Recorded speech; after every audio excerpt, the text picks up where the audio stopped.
તો આપ સૌ વાલા દર્શક મિત્રોનું સ્વાગત છે એક નવા વિડીયોની અંદર। હું છું તમારો દોસ્ત મોન્ટુ યોગી।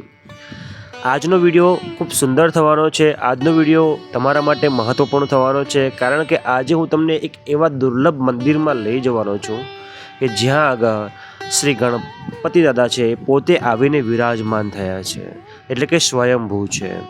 અને આજે પણ ત્યાં ચમત્કાર પર ચમત્કાર થઈ છે। એક એવો ચમત્કાર કે જ્યાં આગળ જે મંદિર છે, મંદિર જે પર્વત ઉપર છે, જે ઊંચો શિખર ઉપર છે, જે ઊંચી જગ્યા ઉપર છે, ત્યાંની આજુબાજુની પાળેથી તમે એક નાનો કાંકરો લઈ જઈને તમારા ખેતરમાં મૂકો છો અને તમારા ખેતરની અંદર તમને ઉંદેડા ખેડૂતને પાકને નુકસાન કરતા હોય છે, પરંતુ એ પથ્થર જો તમે તમારા ખેતરમાં મૂકો તો તમારે 4 મહિના સુધી તમારા પાકને ઉંદર નુકસાન નથી કરતા। આજે પણ એ ચમત્કાર ત્યાં આગળ છે અને એટલા બધા પથ્થર ભેગા થયા, એટલા બધા પથ્થર લોકો ખેડૂતો લઈ ગયા અને લોકોની માનતાઓ બાધા પૂરી થઈ અને ઉંદેડાઓ એમને નુકસાન નથી કર્યું। તો એક પથ્થરને પાછો લાવીને એ જગ્યા પર મૂકવાનો હોય છે। તો ત્યાં આગળ કેટલી બધી મોટી સંખ્યામાં પથ્થરોનો ઢગલો ભેગો થયો કે એની સરસ મોટી વિશાળકાય મૂર્તિ બનાવવામાં આવી છે। એવી જગ્યા પર હું તમને આજે લઈ જવાનો છું। એવો દિવ્ય મંદિર જે જામનગરથી માત્ર ને માત્ર 15 થી 20 કિલોમીટરના અંતર આવેલું છે અને કાલાવાડથી 35 થી 36 કિલોમીટરના અંતર આવેલું આ મંદિર છે। સુંદર મંદિર છે અને એ ગામનું નામ છે સપડા સિદ્ધિવિનાયક મંદિર। જો ચાલો આપણે એ જગ્યા પર જઈએ, દર્શન કરીએ અને પવિત્ર થઈએ અને વિડીયોને બધું શેર કરો। હવે અમે જે નાના રસ્તા ચાલી ગયા છે, નાનો રસ્તો પર ચાલી રહ્યા છે। ગાડી અમારી જે છે વરુડી માતાના મંદિરથી જૂના રોડ જ્યાંથી વરુડા માતાના મંદિર આવ્યા છે અને ત્યાંથી પટ્ટાપીના દર્શન કરીને ગાડી અમારી નીકળી ગઈ છે।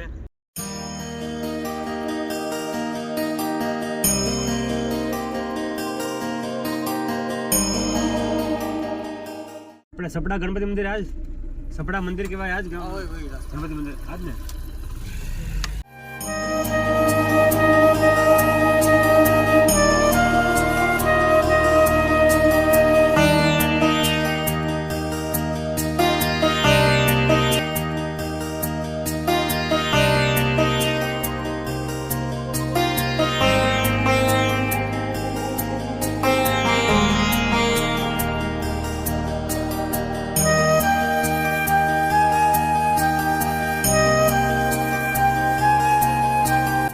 દર્શક મિત્રો, આપણે આવી ગયા છે સપડાના સિદ્ધિવિનાયક મંદિર ખાતે। તમને બધાને જણાવી દઉં કે જે આ મંદિર છે એનું નવનિર્મિત કામ છે।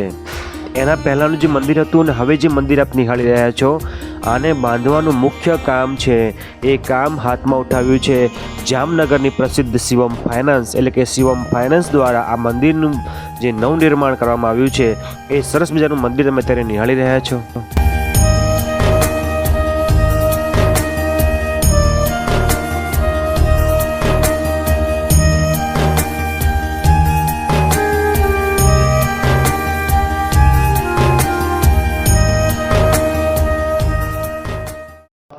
તો દર્શક મિત્રો, તમારું સ્વાગત છે ફરી એક નવી જગ્યા પર, નવા મંદિરની મુલાકાતે, નવી દર્શન, નવી યાત્રામાં। અત્યારે હું આવી ગયો છું સૌરાષ્ટ્રની યાત્રા તમે મારી નિહાળી રહ્યા છો, અલગ અલગ વિડીયો તમે નિહાળી રહ્યા છો। તો અત્યારે સુપ્રસિદ્ધ મંદિર છે દાદાનું। તો અહીંયા આગળ દાદા છે એ કેટલા વર્ષ જૂનું મંદિર છે અને આ મંદિરનો ઇતિહાસ જ્યારે મારે લેવો છે તો હું મહારાજશ્રીને વિનંતી કરીશ કે તમે અમારા દર્શક મિત્રોને જાણકારી આપો કે મંદિર વિશેની। આ મંદિર આજથી 550-600 વર્ષ જૂનું મંદિર છે, જે તે સમયમાં ગુજર સુતારને સપનામાં આવ્યા હતા। પાછળ જે રૂપારેલ નદી છે એના તળિયામાં હતા અને 3 દિવસ સુધી વેણે વાત કરી હતી કે મારો વજન ફૂલ જેવો છે, તું મને અહીંથી બારે કાઢ। અને ગુજર સુતાર નાનું મોટું સુતારી કામ કરતા અને બાકી રજવાડા રાજપૂતોની ખેતીવાડી વાવતા। બરાબર કે તારા બળદગાડામાં બેસાડી દે, જ્યાં ઊભું રહી જાય ત્યાં મારા નામની ડેરી બનાવ। બરાબર જ્યાં દાદા બિરાજમાન છે એ કોઈ પ્રાણ પ્રતિષ્ઠા નથી કરી, ત્યાં ખુદ બળદગાડું જ્યાં બાયણે ઊભું રહી ગયું, જ્યાં દાદા બિરાજમાન છે ત્યાં ખુદ બિરાજમાન થયા, કોઈ પ્રાણ પ્રતિષ્ઠા નથી કરી। બરાબર છે। અમને એ જણાવશો કે જે આ સ્થળ છે, ગામ છે, એ ગામનું નામ શું છે અને કયા આગળ આવેલું છે, અને બીજી જે બહાર એક મૂર્તિ છે એના વિશે થોડી જાણકારી અમને આપજો। આ મંદિર જામનગરથી 18 કિલોમીટર અને કાલાવડથી 35 કિલોમીટર નજીક આવેલું છે। ઊંચી ટેકરી ઉપર રણિયામણા વિસ્તારમાં સપડા સિદ્ધિવિનાયક દાદા બિરાજમાન છે। આ મંદિર સપડા સિદ્ધિવિનાયક એટલે કહેવાય છે કે સપડા ગામની સીમમાં છે એટલા માટે. અને બારે જે 20x33ની પ્રતિભા છે ગણપતિ બાપાની, આ એક જગ્યાની વિશેષતા છે કે આ ધાર ઉપરથી કોઈ પણ એક પથ્થર ખેડૂત કિસાન જેને નુકસાન કરે છે, ઉંદર પાક ખરાબ કરી નાખે છે કે બીજ ખાઈ જાય છે, બિયારણ ખરાબ કરી નાખે છે, આ ધાર ઉપરથી એક પથ્થર લઈને અને એની ખેતી જમીનમાં મૂકે તો નુકસાન કરતો બંધ થઈ જાય છે ઉંદર, એની દાઢ બંધ થઈ જાય છે. અને પાછું કે એ પથ્થર ઘરમાં લઈ જવાની સખત મનાઈ હોય છે કે એ પથ્થર અહીંયા જ્યારે પાક લણી લઈએ એટલે પથ્થર અહીંયા મૂકી જવાનો રહીએ ને 5 લાડુ ધરી જવાનું હોય. યથાશક્તિ ધાન એ માનતા છે ખાસ કંઈક વર્ષોથી આ પહેલેથી. તો અત્યારે માનતા ચાલુ છે બધાને? અત્યારે નહીં, ચાલુ જ છે. હા, આજની તારીખમાં. અને બીજું કે જે વર્ષમાં અહીંયા 3 ઉત્સવ થાય છે, વૈશાખ ચતુર્થી, ભાદરવી ચતુર્થી અને અન્નકૂટ. કે જે વૈશાખ ચતુર્થી હોય છે તે ઓછામાં ઓછું 20-25 હજાર દર્શનાર્થી પ્રસાદનો લાભ લઈએ છે અને 35-40 હજાર માણસો હાલીને આવે છે. અને ભાદરવી ચોથ હોય છે ત્યારે ઓછામાં ઓછો 1.5 લાખ પબ્લિક હાલીને આવે છે અને 60-70 હજાર માણસ પ્રસાદનો લાભ લઈએ છે. અણકોટમાં તો અનગણિત આવી જાય છે પબ્લિક. સરસ મંદિર છે અને દર્શન કરવાની અમને તો અદ્ભુત આનંદ અનુભૂતિ થઈ છે. અને બીજું એ જાણ્યું છે કે પેલી બહાર જે મૂર્તિ છે એ મૂર્તિ શું આ પથ્થરની જ બનાવી છે? એવું કે આજે ખેડૂત કિસાન જેટલા એક પથ્થર લઈ જાય 4-4 મહિના એની વાડી જમીનમાં રાખ્યા હોય એ વર્ષનું ગાડું એક પથ્થર થાય. તો અત્યારના એ મારે કંઈક વર્ષોથી મારી મોરના પથ્થર હતા, એ બધાય પથ્થર ઓછામાં ઓછા 20-25 ડમ્પર ભરાઈ જાય એટલા હતા. એ બધા એમાં સમાવેશ થઈ ગયા છે ગણપતિ બાપામાં. એ જે મારું નામ મહંત શ્રી મિલનગીરી મહારાજ, ગુરુ શ્રી હરિગીરી મહારાજ. મહારાજ શ્રી, આપ અહીંયા કેટલા વર્ષોથી છો? 20 વર્ષ થયા. અને આ મંદિરનો ઇતિહાસ? આ 550-600 વર્ષ જૂનો છે. 600 વર્ષ જૂનો. અમારા ગુરુ પરંપરા છે, અમે અખાડા થ્રુ છીએ. સરસ સરસ. આપે સરસ જાણકારી આપી અમારા દર્શક મિત્રોને આ મંદિર વિશેની. આપનો ખૂબ ખૂબ ધન્યવાદ. જય ગણપતિ બાપ્પા. બોલો ગણપતિ બાપ્પા, ગણપતિ બાપ્પા. જેટલા પણ મારા દર્શક મિત્રો અત્યારે વિડીયો જોઈ રહ્યા છે, તમે બધાને હું પ્રાર્થના કરું છું કે આ જગ્યા છે, જગ્યા પર તમે આવવાનો પ્રયત્ન કરો, દર્શન કરો, દર્શનનો લાભ લો.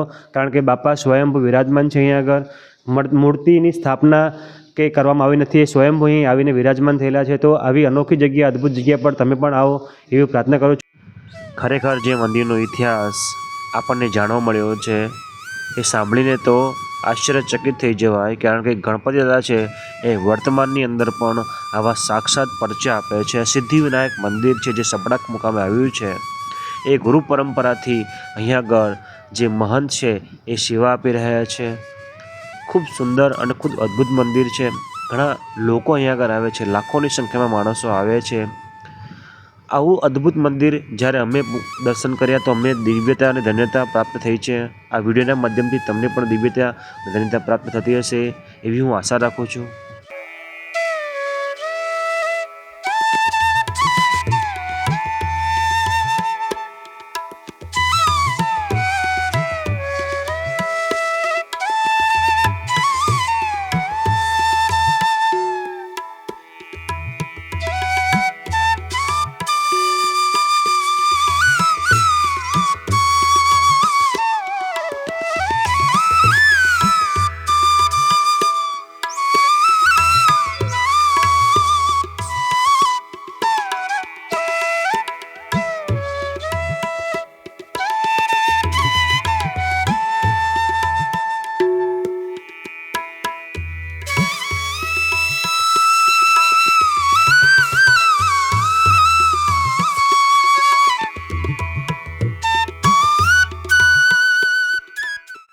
તો આવો આપણે જે મૂર્તિ છે, જે આ જે મંદિર પરિસર છે, જે ઊંચો વિભાગ પર આવેલું છે, એની આજુબાજુથી જે પથ્થર છે એ લઈ જઈને ખેડૂત પોતાના ખેતરમાં મૂકે છે અને પછી માનતા રાખે છે, બાધા કરે છે કે જો મારા પાક છે એનું ઉંદર નુકસાન નહીં કરે. તો ખરેખર એવું થાય છે, ઉંદર જે પાક છે 4 મહિના સુધી નુકસાન નથી કરતા. અને ત્યાર પછી એ જે પથ્થરો વધે છે એ પથ્થરોને પાછા લાવીને આ મંદિર પર મુકામે મૂકવામાં આવે છે. અને એટલી બધી વિશાળ સંખ્યામાં પથ્થરો ભેગા થાય છે કે એની આ સરસ મજાની તમે દિવ્ય મૂર્તિ અત્યારે જોઈ રહ્યા છો એ પથ્થરોની જ બનાવવામાં આવેલી છે. અને એના પરથી આપણે અંદાજ લગાવી શકીએ છીએ કે કેટલા લોકોની માનતાઓ છે, ખેડૂતોની માનતા છે કે ઊંડણ નુકસાન નહીં કરે તો એ પૂરી થઈ છે. તો આવો તમે પણ આવા જ દિવ્ય અદ્ભુત ચમત્કારિક મંદિર સિદ્ધિવિનાયક મંદિર છે, ગણપતિ દાદાનું મંદિર છે, ત્યાં દર્શન કરવા આવો એવી આશા રાખું છું. અમે દર્શન કર્યા છે, તમે પણ દર્શન કરો અને તમે પણ દિવ્યતા અને ધન્યતા પ્રાપ્ત કરો. ગણપતિ બાપ્પા મોરિયા કમેન્ટમાં લખવાનું ભૂલતા નહીં હો.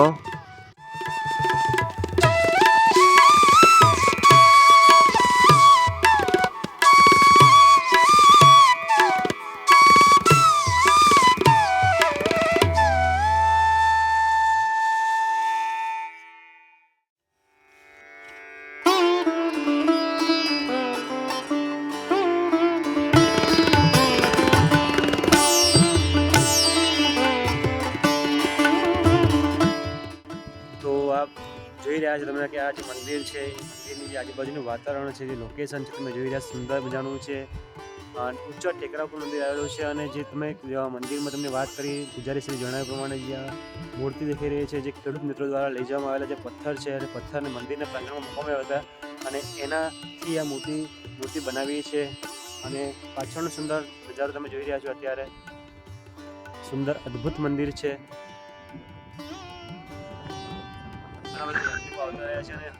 અમુક સમયની અંદર તો જે કંઈ મંદિરમાં પ્રસંગ હોય ત્યારે તો ઘણા જ માણસો આવતા હોય છે. દર્શક મિત્રો, આ હતી અમારી યાત્રા, જેમાં સિદ્ધિવિનાયક સુપડા ગામની અંદર જે આવેલા છે એમના દર્શન તમને કરાવ્યા. આપણે મળીએ છીએ નવા વિડીયોમાં, મળીએ છીએ નવા બ્લોગ સાથે. ત્યાં સુધી આવજો. ગણપતિ બાપ્પા મોરયા. તો દર્શક મિત્રો, આ હતો આજના સિદ્ધિવિનાયક સપડાના ગણપતિ દાદાના દર્શન. મને આશા છે કે તમને આ વિડીયો સારો લાગ્યો હશે. તો વિડીયોને લાઈક કરો, શેર કરો અને કમેન્ટમાં લખજો જય શ્રી ગણપતિ દાદા. ગણપતિ દાદા તમારી બધાની મનોકામના પૂરી કરી ભગવાનને પ્રાર્થના. આપણે મળીએ છીએ નવા વિડીયોમાં. ત્યાં સુધી આવજો. Bye bye.